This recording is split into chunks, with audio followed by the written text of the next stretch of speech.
A now discharged U.S. sergeant serving in Iraq secretly planted grenades in the cars of Iraqis at checkpoints for a prank.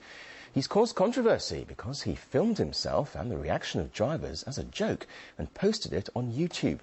But as RT's Paula Sleer reports, most Iraqis are seeing nothing funny about life in a conflict zone. Manning a checkpoint all day must get boring, which is perhaps why Sergeant Dunson and his partner admit they passed the time playing jokes on unsuspecting drivers. In this YouTube posting, Dunson describes how they planted a grenade in an Iraqi man's car. A few seconds of confusion, all was explained, and the perplexed but very relieved driver is sent on his way. We had 100 cars coming through there per hour. It was just one of those things where it, happened. I'm that kind of guy. I'm a funny guy. I like to have fun. But for most Iraqis, this is not fun, and life here is very far from being a joke. I think it's only for them to laugh. For us, it's not funny, but very scary. We are used to car bombs, explosions, and searches happening every day. But if someone did this to me, I would be so scared. As would most people in a country where a checkpoint can often mean the difference between life and death. It's not uncommon here to have your car checked at least a dozen times a day. If you're found to have illegal weapons, or even more seriously a grenade, you'll be arrested on the spot and charged with terrorism. And some American military personnel are not seeing the funny side of Sergeant Dunson's antics. I would not tolerate that in my organization.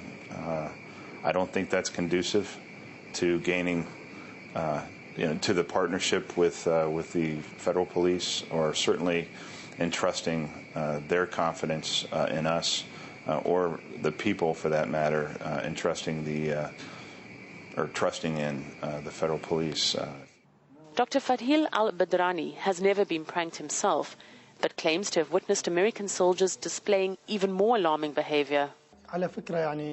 I personally know of many cases where soldiers would take a bet and, for example, hit an Iraqi citizen, just for fun. There were cases where people died from this so-called fun. We had about 150,000 American soldiers here, and although some were professional, there were many who were not. But ironically, a local TV station's now picked up on the idea. It takes well-known local celebrities to Iraqi checkpoints and plays pranks on them in much the same way as Dunson and his colleagues. Producer Najm Al-Rubaye says it's a way to lighten the situation. We're not making fun of the Iraqi forces. They're very brave in fighting terror, but we wanted to present them in a unique and different way.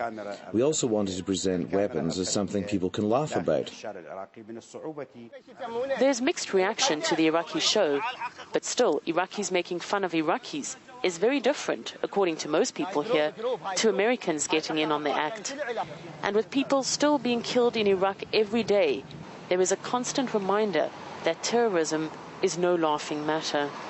Paula Sleer, RT, Baghdad.